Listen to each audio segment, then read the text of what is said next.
Hello दोस्तों, कैसे हैं आप सब। स्वागत है आपका अपने यूट्यूब चैनल पे। आज हम दोबारा फिर पढ़ने वाले हैं धन संबंधी का मनोविज्ञान, द साइकोलॉजी ऑफ मनी, इसका 4th चैप्टर। पिछले चैप्टर में चैप्टर 3 में हमने पढ़ा कि धन कभी भी पर्याप्त नहीं होता, लेकिन उसमें लेखक ने बताया कि जब तक हम पर्याप्त धन के बारे में अच्छे से नहीं समझते तो हम धन नहीं कमा पाएंगे। तो आज मैं शुरुआत करता हूँ चैप्टर नंबर 4 की, जिसका नाम है विषमकारी कंपाउंडिंग।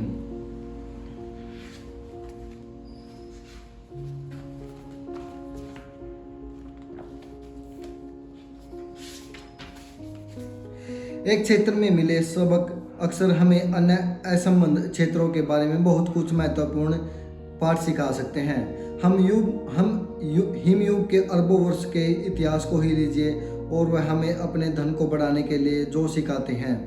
पृथ्वी के बारे में हमारी वैज्ञानिक जानकारी जितना आप सोचते हैं उससे नवीन है।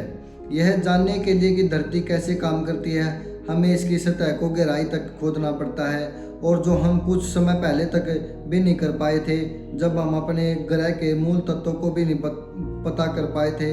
आइजैक न्यूटन ने उससे सैकड़ों साल पहले तारों की गिनती का अनुमान लगा लिया था। 19वीं शताब्दी में जाकर वैज्ञानिक इस बात से सहमत हुए कि अनेकों बार पृथ्वी पूरी बर्फ से ढकी हुई थी। बहुत से परमाणु होने के कारण इसके विरुद्ध जाने की संभावना ही नहीं थी। संसार में भर में एक समय में जमे हुए बर्फ के निशान विश्व भर में भरे पड़े हैं। अव्यवस्थित रूप से यह यहाँ वहाँ बिखरे विशाल शिलाखंड महीन परतों में कुरेदे हुए चट्टान तल ये प्रमाण स्पष्ट रूप से दर्शाते हैं कि हिमयुग सिर्फ एक हिमयुग नहीं था, बल्कि 5 अलग अलग हिमयुग जिन्हें मापा जा सका। ग्रह को जमाने, फिर से पिघलाने और एक बार फिर से जमाने में लगी ऊर्जा चौंका देने वाली है। आखिर पृथ्वी पर हो रहे इन चक्रों का कारण क्या हो सकता था? यह संभवतः हमारे ग्रह पर सबसे शक्तिशाली बल होना चाहिए, और यह भी था बस वैसे नहीं जैसा कि किसी ने सोचा हो। हिमयुग क्यों आया, इस बारे में अनेकों परिकल्पनाएं भी थी। उनके महाकाय भूवैज्ञानिक प्रभाव के कारण ये परिकल्पनाएं उतनी ही भव्य भी थी। ऐसा माना जा रहा था कि पर्वत श्रृंखलाओं के उठने से पृथ्वी की हवाओं में आए बदलाव ने जलवायु को भी बदला होगा। कुछ परिकल्पनाओं ने इस विचार का समर्थन किया कि हम प्राकृतिक अवस्था है, हिम प्राकृतिक अवस्था है जो महाकाय ज्वालामुखी विस्फोटों से बाधित हुई, जिसके चलते पृथ्वी का तापमान बढ़ गया। लेकिन इनमें से कोई भी परिकल्पना हिमयुग के चक्रों का वर्णन नहीं कर सका।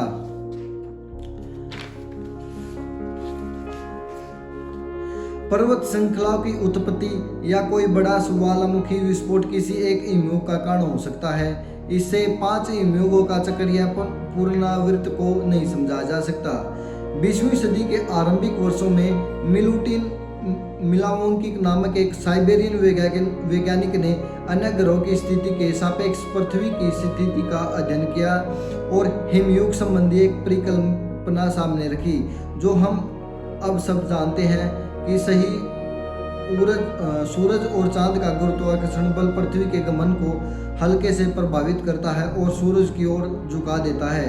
इस चक्कर के हिस्सों के दौरान जो दसियों हजारों वर्ष तक चलता था, पृथ्वी के प्रत्येक गोलार्ध को नियमित रूप से थोड़ा अधिक या थोड़ा कम सूर्य विकिरण मिलता है। और जहाँ यहाँ यह और दिलचस्प हो जाता है, मिलावों की परिकल्पना ने आरंभ में यह माना कि पृथ्वी को गोलार्धों के झुकाव ने ऐसी कठोर शीत ऋतु को जन्म दिया, जिसके कारण यह ग्रह बर्फ में परिवर्तित हो गया।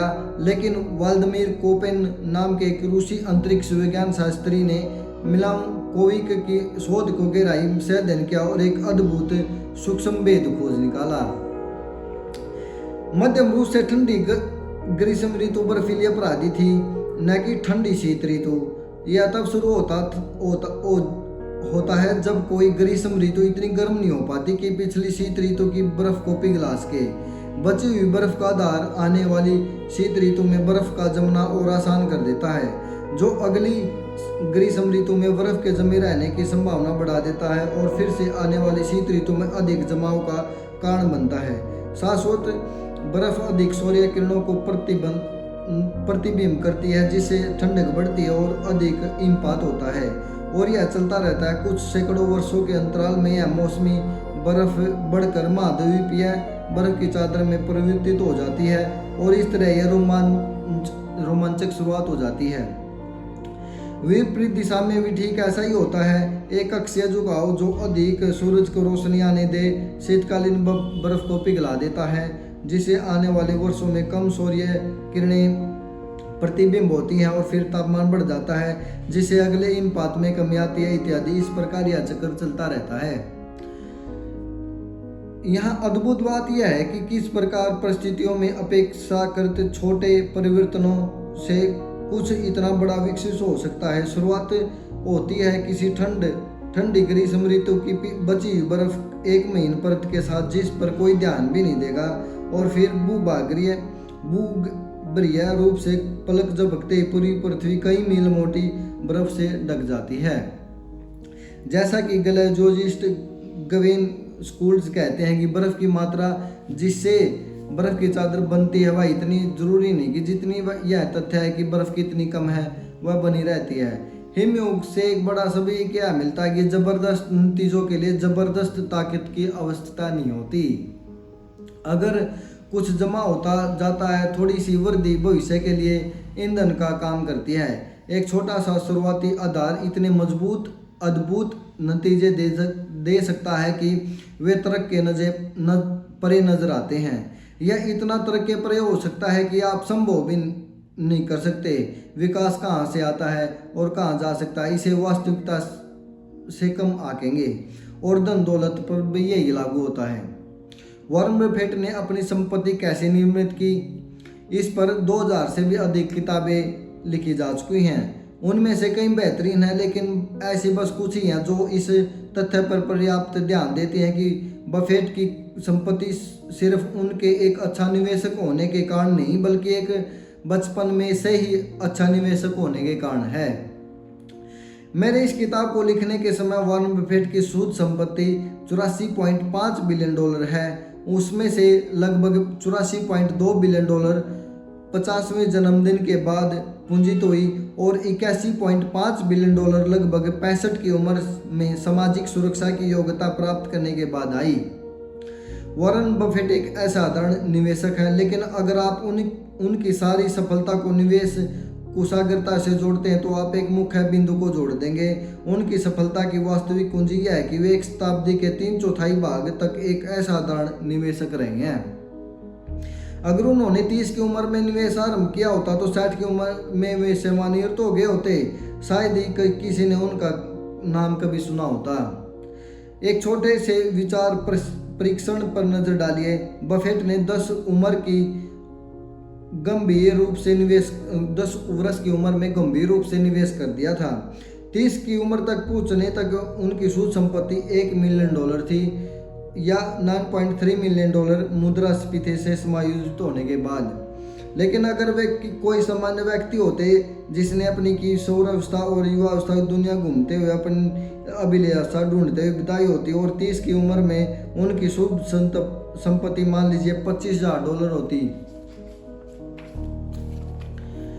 और मान लेते हैं कि वे फिर भी असाधारण वार्षिक निवेशक प्रतिफल कमाने में सक्षम रहते जो उन्होंने उत्पन्न किया 22% सालाना, लेकिन 60 की उम्र में निवेश करना छोड़ देते जिससे गोल्फ खेल सके और अपनी नाती पोतों के साथ समय बिता सकें, आज उनकी शुद्ध संपत्ति का मोटा अनुमान कितना होता? 84.5 बिलियन नहीं तो 11.9 मिलियन। उनकी वास्तविक शुद्ध संपत्ति से 99.9% कम। प्रभावी रूप से वॉरेन बफेट की वित्तीय सफलता को उस वित्तीय आधार से जोड़ा जा सकता है जो उन्होंने अपनी किशोरावस्था में बनाया, वह दीर्घायु जिसे अपनी वृद्धावस्था में कायम रखा। निवेश उनका कौशल है, लेकिन उनका राज समय है। कंपाउंडिंग ऐसे ही काम करता है। अब इसे अलग तरीके से देखिए। बफेट अब तक के सबसे धनी निवेशक हैं, लेकिन वास्तव में वे सबसे महान नहीं है, कम से कम जब औसत वार्षिक प्रतिफल से मापा जाए तो। हेज फंड रिनाउंस टेक्नोलॉजी के प्रमुख जिम साइमंस ने 1988 से लेकर 66% प्रति वर्ष की दर से धन की कंपाउंडिंग की है। कोई भी इस रिकॉर्ड के निकट नहीं पहुंचा आज तक। और जैसा कि हमने सब देखा, बफेट ने 22% प्रति वर्ष से कंपाउंडिंग की है, उसका बस 1/3। साइमंस की सूद संपत्ति इस किताब को लिखने के समय $21 बिलियन है। और मैं और जानता हूँ कि यह कितना हास्यास्पद सुनाई पड़ता है जब हम इन आंकड़ों को पर नजर डालें तो बफेट से 75% कम धनी है। अगर साइमंस इतने अच्छे निवेशक हैं तो फिर यह अंतर क्यों? क्योंकि साइमंस से 50 वर्ष की उम्र तक निवेश आरंभ नहीं किया था। बफेट की तुलना में उनके पास कंपाउंडिंग के लिए आधे से भी कम वर्ष थे। अगर जेम्स साइमंस ने बफेट की तरह 70 वर्ष की अवधि तक 66% की वार्षिक प्रतिफल से कमाया होता तो वे उनकी संपत्ति दिल थाम कर सुनिए 63 trillion 900 trillion 781 trillion trillion 780 billion dollar 148 million और 160 हजार डॉलर होती। ये आंकड़े हास्यास्पद है और अव्यवहारिक दिखाई पड़ते हैं। बात असल में यह है कि वृद्धि अनुमान में छोटे लगने वाले बदलाव हास्यास्पद और अव्यवहारिक आंकड़ों को जन्म दे सकते हैं।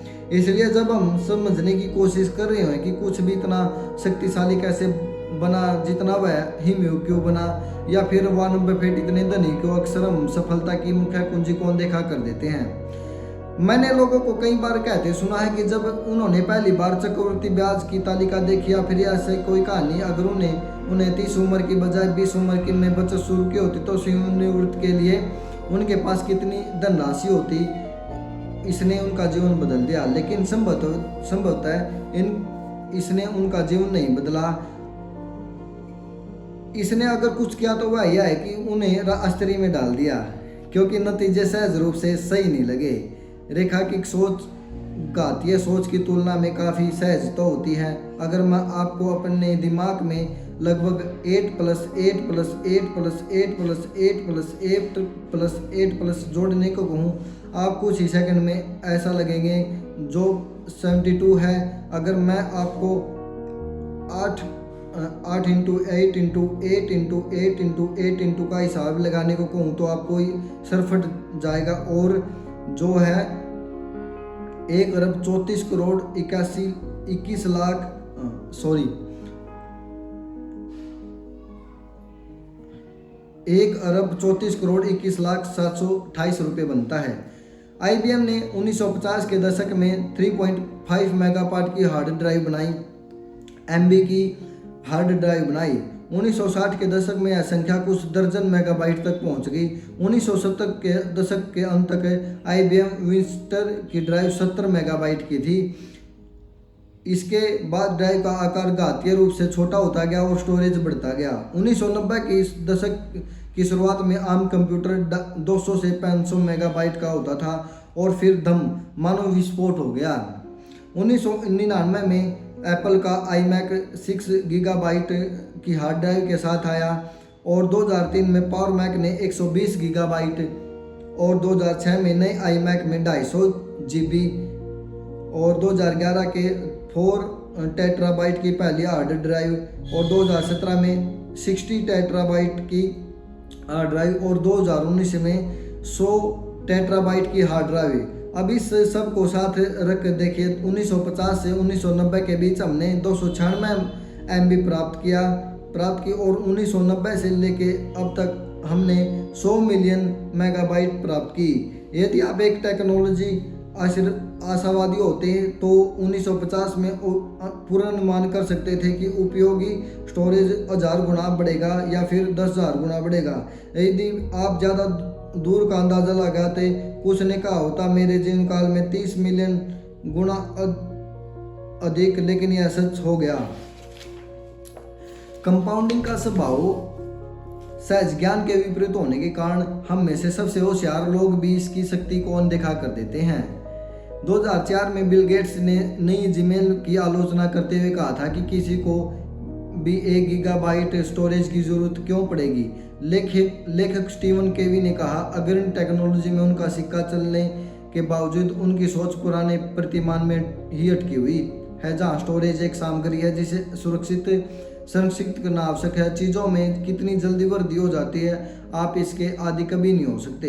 इसमें खतरा इस बात का है कि जब कंपाउंडिंग सहज ना हो, हम अक्सर उसका सामर्थ्य अनदेखा कर देते हैं, अन्य माध्यमों द्वारा समस्या को सुलझाने में लग जाते हैं। इसलिए नहीं कि हम हद से ज़्यादा सोच रहे होते हैं, बल्कि इसलिए कि हम शायद ही कभी कंपाउंडिंग के सामर्थ्य के बारे में सोचने के लिए रुकते हैं। बफेट की सफलता का अवलोकन कर रही उन 2000 किताबों में किसी का एक का भी शीर्षक यह नहीं है कि व्यक्ति लगातार शताब्दी के 3/4 की अवधि के से निवेश करता रहा हो, लेकिन हम जानते हैं कि उनकी अधिकांश सफलता का कारण यही है। और इस गणित को समझना कठिन है क्योंकि यह सहज नहीं है। आर्थिक चक्रों, ट्रेडिंग कार्यनीतियों और सेक्टर बेट पर अनेक किताबें हैं, लेकिन सबसे और महत्वपूर्ण किताब का नाम सेटअप एंड वेट होना चाहिए। इसमें बस एक पृष्ठ है जिसमें आर्थिक वृद्धि का दीर्घकालिक चार्ट है। यहाँ व्यवहारिक सीख रहे हैं और कंपाउंडिंग का प्रतीकात्मक स्वभाव अधिकतर निराशाजनक ट्रेड, खराब कार्यनीतियाँ और सफल निवेशकों के प्रयासों के लिए उत्तरदायी हो सकता है। आप लोगों से उनके सारे प्रयासों को वे क्या सीखते हैं, क्या करते हैं, उसमें लगने वाले प्रयास निष्ठापूर्वक उच्चतम निवेश प्रतिफल पाने में लगाने की अपेक्षा नहीं कर सकते। सहज ज्ञान के अनुसार यह अमीर बनने का सर्वश्रेष्ठ उपाय प्रतीत होता है, लेकिन अच्छे निवेश का आवश्यक रूप से मात्र उच्चतम प्रतिफल कमाने से नहीं है, क्योंकि उच्चतम प्रतिफल अक्सर एक बार की सिद्ध होते हैं जो दोहराए नहीं जा सकते। इसका मतलब अच्छे प्रतिफल कमाने से है जिनसे आप बरकरार रख सकें, जो एक लंबे सत्र दोहराए जा सके, तब भी कंपाउंडिंग अपार रूप से बढ़ती है। इसके विपरीत ऊंचे प्रतिफल जिन्हें बरकरार न रखा जा सके अक्सर दुखद कहानियों का रूप ले लेते हैं। उन कहानियों को सुनने के लिए हम अगले अध्याय की आवश्यकता है। तो आज हमने पढ़ा द साइकोलॉजी ऑफ मनी का फोर्थ चैप्टर, जिसका नाम था कंपाउंडिंग इफेक्ट। कंपाउंडिंग इफेक्ट के बारे में लेखक ने बताया कि वॉरेन बफेट कैसे अमीर बने, उन्होंने अपनी शुद्ध संपत्ति को कैसे निवेश के रूप में और कंपाउंडिंग की मदद से ग्रोथ की। आपने मुझे इतना समय दिया, इसके लिए धन्यवाद। अगर आपको मेरी किसी भी सुझाव देना चाहते हो किसी भी प्रकार का, तो मुझे कमेंट कर सकते हैं, और ताकि मैं नेक्स्ट वीडियो में उसको अच्छे से ठीक कर पाऊँ। Thank you very much.